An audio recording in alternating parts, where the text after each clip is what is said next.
Assalamualaikum warahmatullahi wabarakatuh. Apa pelajaran anak-anak pada pagi hari ini? Pelajaran anak-anak pada pagi hari ini yaitu pelajaran kemuhammadiyahan.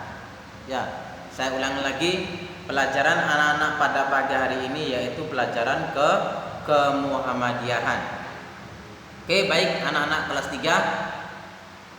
Sebelum Ustadz mau menjelaskan pelajaran, Ustadz berpesan kepada anak-anak semuanya, jangan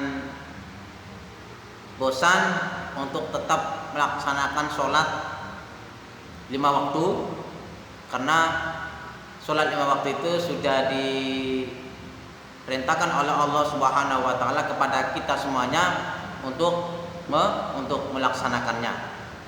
Jangan lupa juga sholat duha, menghafalkan surat-surat pendek, dan mengaji sesuai yang sudah ditentukan atau diajarkan oleh ustadz dan ustadzanya di SD Kreatif Muhammadiyah. Oke, baik anak-anak, sebelum ustadz mau menjelaskan pelajaran kemuhammadiyahan, ustadz mohon kepada anak-anak semuanya untuk membuka halaman 22, ya, buka halaman 22. Oke, sebelum Ustaz mau menjelaskan, Ustaz mau baca terlebih dahulu. Kiai Haji Ahmad Dahlan, masa kecil Kiai Haji Ahmad Dahlan. Ya, masa kecil Kiai Haji Ahmad Dahlan. Kisah hidup Kiai Haji Ahmad Dahlan diangkat dalam sebuah film yang berjudul Sang Pencerah. Film yang disutradarai oleh siapa? Oleh Hanung Bramantio. Ini tayang di tahun 2010. Nama kecil Kiai Haji Ahmad Dahlan adalah Muhammad Darwisi. Namanya Muhammad Darwisi. Dilahirkan di Kauman Yogyakarta.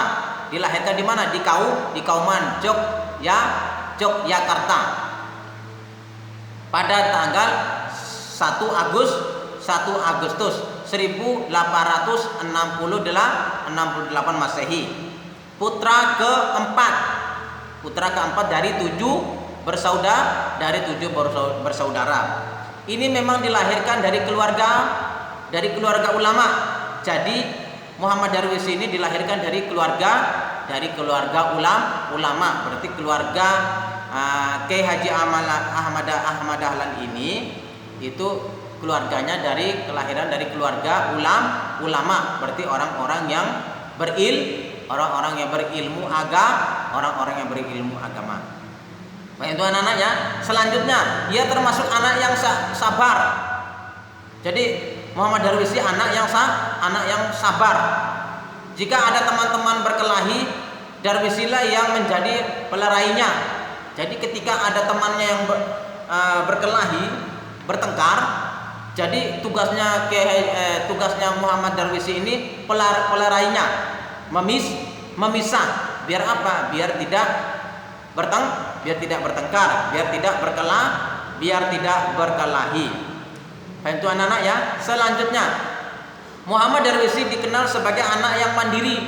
Jadi Darwisi ini adalah anak yang mandiri dan terampil, anak yang terampil. Ia bisa membuat mainannya sendiri. Dia bisa membuat mainan sendiri tanpa menyuruh orang lain, tapi dia bisa membuat sendiri. Ia juga suka mengajak teman-temannya bermain bersama.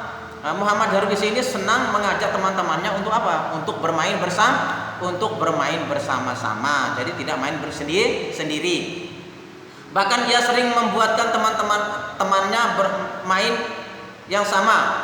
Ya, jadi ia sering membuatkan temannya mainan yang sama. Jadi dia membuatkan permainan itu untuk temannya permainan yang sama. Tidak beda permainannya, semuanya sama. Sikap itulah yang membuat teman-temannya senang bermain dengan Muhammad Darwisi. Jadi sikap itu teman-temannya senang dengan siapa? Dengan dengan Darwisi. Paham itu anak-anak ya? Darwisi. Sikapnya yang suka menolong. Nah, dia senangnya apa? Dia orangnya penolong, pembantu. Dan pemurah, membuat ia memiliki banyak teman. Dia pemurah. Akhirnya dia menjadi teman yang dia mempunyai teman yang banyak. Kenapa? Karena dia orangnya apa? Penolong, pemurah. Maka banyak yang senang sama dia. Selanjutnya, pada usia 7 tahun, ia mulai belajar mengaji kepada ayahnya. Oke. Pada usia 7 tahun dia mulai belajar mengaji kepada siapa? Kepada ayahnya sendiri. Ia mendapat pelajaran agama yang baik. Dia mendapatkan ilmu agama yang baik dari siapa? Dari ayahnya. Di lingkungan tempat tinggalnya, di lingkungan tempat tinggalnya sendiri. Dia mendapatkan ilmu agama dari siapa? Dari ayahnya. Ia termasuk anak yang tekun belajar. Darwisi ini anak yang tekun belajar, anak yang semangat belajar. Seperti anak-anak kelas 3 semangat belajar, tidak bermalas-malasan. Hasil belajarnya selalu membanggakan orang tuanya. Jadi setelah dia belajar, hasil belajarnya itu orang tuanya bangga, orang tuanya senang. Orang tuanya siapa? Orang tuanya Darwisi. Sebangga, senang dengan hasilnya siapa? Dengan hasilnya Muhammad Darwisi. Itu anak-anak ya. Selanjutnya, Muhammad Darwisi kecil juga tumbuh menjadi remaja. Nah, Muhammad Darwisi kecil juga tumbuh menjadi remaja. Beliau adalah anak yang berbakti kepada orang tua. Muhammad Darwisi anak yang berbakti kepada orang tua. Selalu berbakti kepada orang tua, selalu berbuat baik maksudnya. Itu anak-anak ya. Saat usia 15 tahun yaitu tahun 1883, dengan keberaniannya putra dari Kiai Haji Abu Bakar, seorang ulama khatib terkemuka di Masjid Besar Kasultan Yogyakarta ini, menunaikan ibadah haji dan menuntut ilmu ke tanah suci Mekah. Faham itu anak-anak ya? Pada tahun sekian, jadi keberanian dari putra Abu Bakar ini apa? Dia berangkat kemana? Dia berangkat menunaikan ibadah haji. Dia menunaikan ibadah haji. Terus apa? Menuntut ilmu di mana? Menuntut ilmu di Mekah. Setelah dia menunaikan ibadah haji, dia langsung menuntut ilmu agama di mana? Di Mekah. Dia belajar ilmu agama di Mekah. Itu anak-anak ya. Oke. Selanjutnya, tahun 1902, Kiai Haji Ahmad Dahlan menunaikan ibadah haji yang kedua. Nah, di tahun yang selanjutnya, Ahmad Dahlan ini menunaikan ibadah haji keberapa? Ibadah haji kedua. Dan selama 2 tahun beliau juga memperdalami ilmu agama di Mekah hingga tahun 1904. Jadi sampai 1904 itu dia tambah memperdalami lagi ilmu agama. Di mana? Di Mekah, setelah dia menaikkan ibadah haji yang kedua. Paham itu anak-anak ya? Oke, selanjutnya sepulang dari Mekah, Darwisi menikah dengan Siti Walidah. Nah, setelah pulang dari Mekah, dia menikah dengan Siti Walidah, sepupunya sendiri. Dia menikah dengan sepupunya sendiri, anak Kiai Penghulu Haji Fadil yang kelak dikenal dengan Nyai Ahmad Dahlan. Ahmad Dahlan seorang pahlawan nasional dan pendiri Aisyah, pendiri organisasi Aisyah. Dari perkawinan dengan Siti Walidah, Kiai Haji Ahmad Dahlan mendapatkan 6 anak. Nah, setelah dia menikah dengan Siti Walidah, dia mendapatkan berapa anak? 6 anak, yaitu Johana, Siroj Dahlan, Siti Busro, Irfan Dahlan, Siti Aisyah, Siti Zaharo. Ada 6 anak. Paham tuh anak-anak ya? Paham tuh? Oke, selanjutnya Kiai Haji Ahmad Dahlan adalah pekerja keras. Jadi Kiai Haji Ahmad Dahlan ini orang yang bekerja keras, tidak bermalas-malasan. Yang tidak kenal dengan capek. Pokoknya dia berbuat. Untuk apa? Untuk agama, untuk menolong agama Allah Subhanahu wa taala. Dia tetap berbuat kebaikan. Lebih dari 11 tahun beliau menjaga keutuhan Muhammadiyah. Lebih dari 11 tahun dia menjaga keutuhan apa? Keutuhan Muhammadiyah. Akhirnya pada tanggal 23 Februari 1923 pada usia 50 tahun Kiai Haji Ahmad Dahlan wafat. Pada usia berapa? Pada usia 55 tahun Kiai Haji Ahmad Dahlan meninggal dunia atau wafat. Beliau meninggal di kampung apa? Di kampung Kauman Yogyakarta dan dimakamkan di Karangjen Yogyakarta. Paham tuh anak-anak ya? Oke, selanjutnya kehidupan awal Siti Walidah. Ya, kehidupan awal Siti Walidah. Nama beliau sudah sering sering kita dengarkan.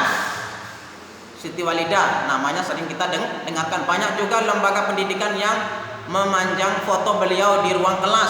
Jadi namanya Siti Walidah dan fotonya ini banyak yang dikenal.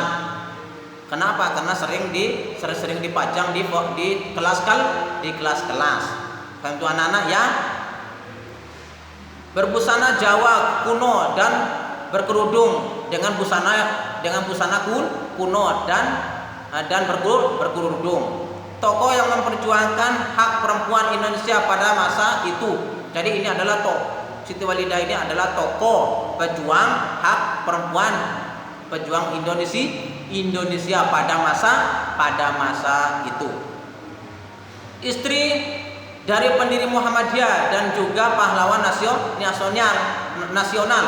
Jadi istri dari apa? Dari pendiri Muhammadiyah. Pendiri Muhammadiyah siapa? Kiai Haji Ahmad Dahlan. Istri adalah Siti Walidah, adalah apa? Pahlawan nasional. Itu anak-anak ya. Oke, Siti Walidah adalah istri dari Kiai Haji Ahmad Dahlan. Siti Walidah ini adalah istri dari Kiai Haji Ahmad Dahlan. Dilahirkan di mana? Dilahirkan di kampung Kauman,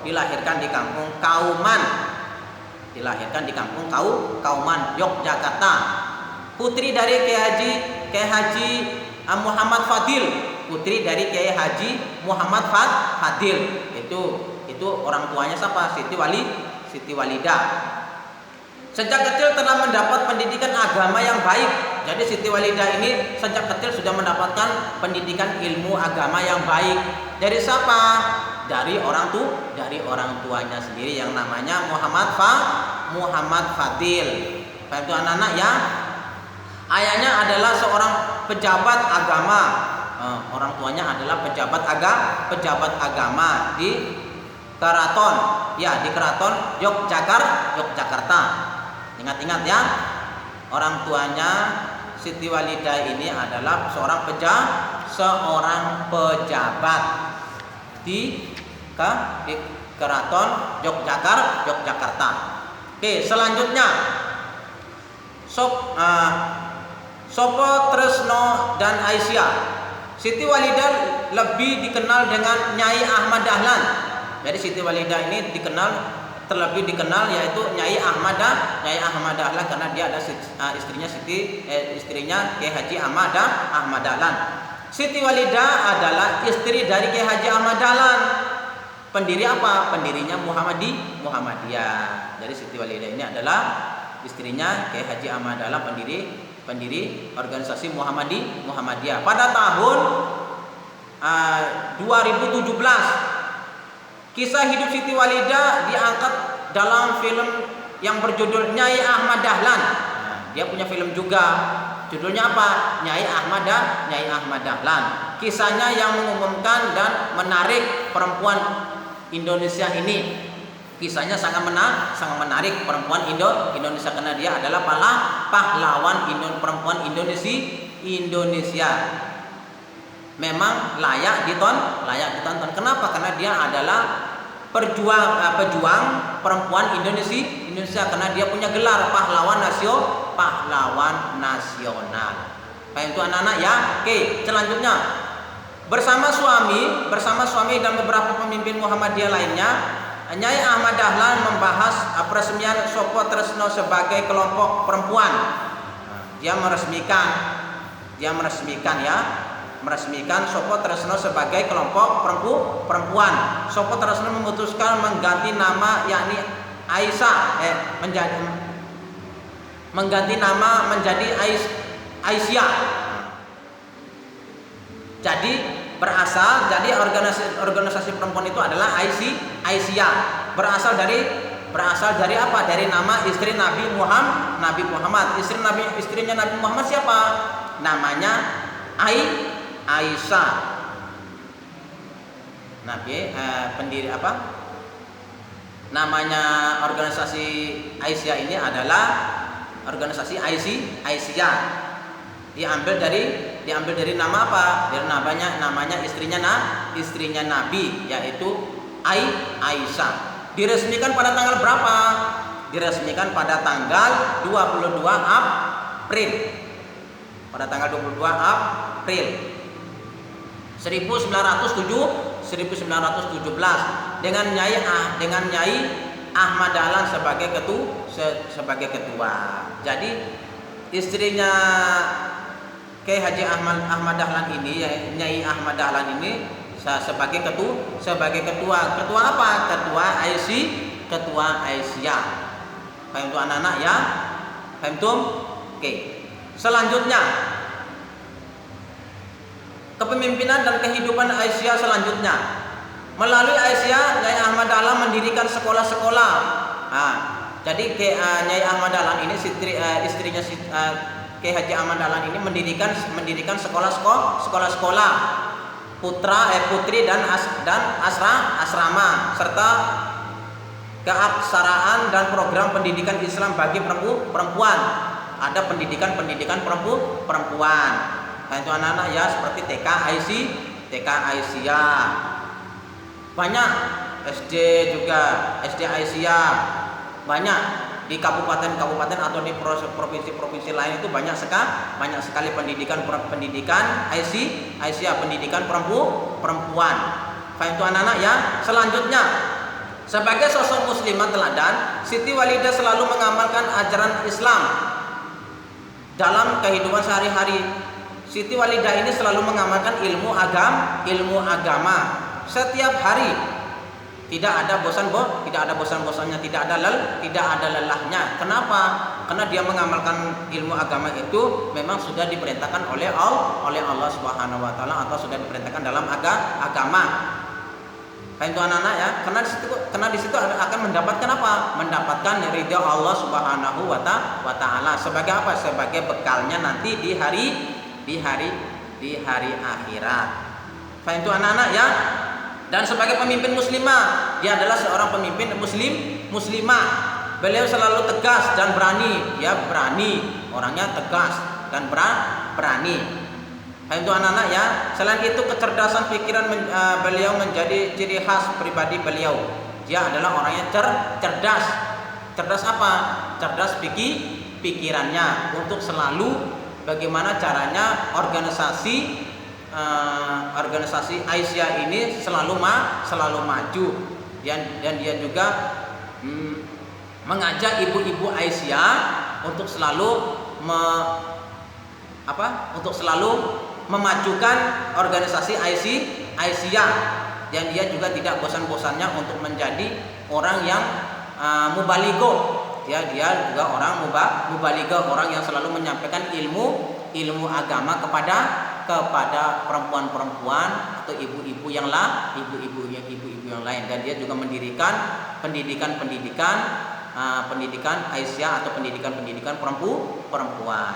Oke, baik anak-anak, mungkin hanya ini yang dapat Ustadz sampaikan ya. Mungkin hanya ini yang dapat Ustadz sampaikan. Ustadz berpesan kepada anak-anak semuanya untuk jangan bosan-bosannya di rumah untuk membantu kedua orang tuanya di rumah. Jangan sering bermain, jangan sering nonton TV, tapi orang tuanya juga harus dibantu. Baik itu anak-anak ya. Oke, baik anak-anak. Mungkin hanya ini yang dapat Ustadz sampaikan. Ustadz memberi kalian tugas ya. Tolong halaman 36, 37 dan 38 dikerjakan ya. Oke anak-anak ya, saya ulangi lagi. Tolong halaman 36, 37 dan 38 tolong dikerjakan ya. Nanti kalau sudah dikerjakan, difoto, langsung dikirimkan ke Ustadz Sudirman. Paham anak-anak ya? Paham tum? Oke, baik anak-anak, mungkin hanya ini yang dapat Ustadz sampaikan. Kalau ada kesalahan, Ustadz mohon maaf yang sebesar-besarnya. Wa akhirul kalam. Wassalamualaikum warahmatullahi wabarakatuh.